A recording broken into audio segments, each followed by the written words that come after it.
जम्मू कश्मीर के पूर्व राज्यपाल रहे सत्यपाल मलिक ने जिस तरह से पीएम नरेंद्र मोदी और राष्ट्रीय सुरक्षा सलाहकार अजीत डोभाल पर सीधे सीधे आरोप लगाए थे कि 2019 में जो पुलवामा अटैक हुए, जिस पुलवामा अटैक में 40 जवान देश के शहीद हुए, उनकी नाकामी पीएम मोदी और अजीत डोभाल पर थोप दी थी। आपको बता दें कि बकौल सत्यपाल मलिक जिस तरह से उन पर आरोप लगाए थे, 5 दिन बीत चुके हैं, ना तो सरकार की तरफ से कोई जवाब आया है, ना ही गृह मंत्रालय की तरफ से जवाब आया है, यहाँ तक कि ना ही रक्षा मंत्री राजनाथ सिंह की तरफ से उनके कोई आरोपों का जवाब आया है। सत्यपाल मलिक के आरोपों के 5 दिन बीत गए हैं और आज एक नया खुलासा सामने आया कि आपको बता दें कि देश के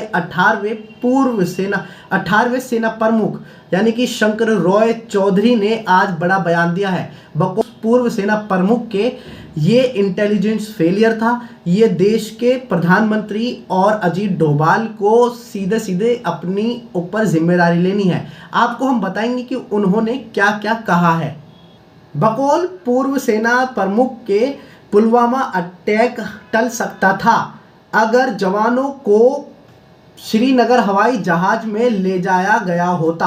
आपको बता दें कि ये कोई कम आरोप नहीं है और इस बात को इग्नोर और इस बात पर बात करनी बहुत अहम है। आपको बता दें कि जिस मुद्दे को लेकर देश की मीडिया को इन पर सवाल खड़े करने चाहिए थे, 5 दिन हो चुके हैं। सत्यपाल मलिक ने जिस तरह से बयान दिया, आरोप लगाए, ना ही तो नरेंद्र मोदी पीएम मोदी की तरफ से कोई जवाब आया है, ना ही सरकार की तरफ से, ना ही गृह मंत्रालय की तरफ से, और ना ही जो चापलूसी मीडिया कर रही है और इन बातों को कोई जवाब नहीं ले रही है, ना ही और इस मुद्दे पर कोई डिबेट कर रही है, ना ही इस मुद्दे को उठाया है, जो कि बहुत अहम है। बहुत अहम इसलिए है क्योंकि देश के 40 जवानों की उनकी शहादत हुई थी, 40 जवानों की इस पुलवामा अटैक में। और इस पुलवामा अटैक के लिए ही नरेंद्र मोदी सरकार ने पाकिस्तान पर ठीकरा ठोक कर 2019 का चुनाव जीता था। और यही बकौल सत्यपाल मलिक ने अपने आरोपों में बताया था कि पीएम नरेंद्र मोदी और अजीत डोभाल ने मुझे चुप करा दिया गया था कि जब 5 एयरक्राफ्ट चाहिए थे जवानों को तो उनको गृह मंत्रालय और सरकार की तरफ से क्यों नहीं दिए गए, तो उनको चुप रहने के लिए कहा गया। और पुलवामा अटैक को उन्होंने अपने पाकिस्तान पर ठीकरा फोड़कर अपने चुनावी का मुद्दा बनाया।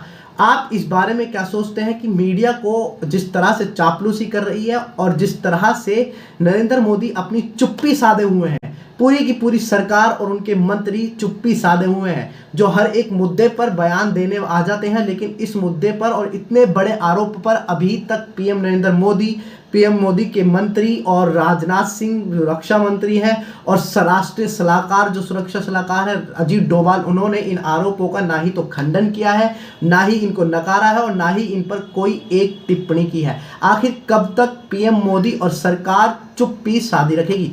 इन आरोपों का जवाब कब देगी?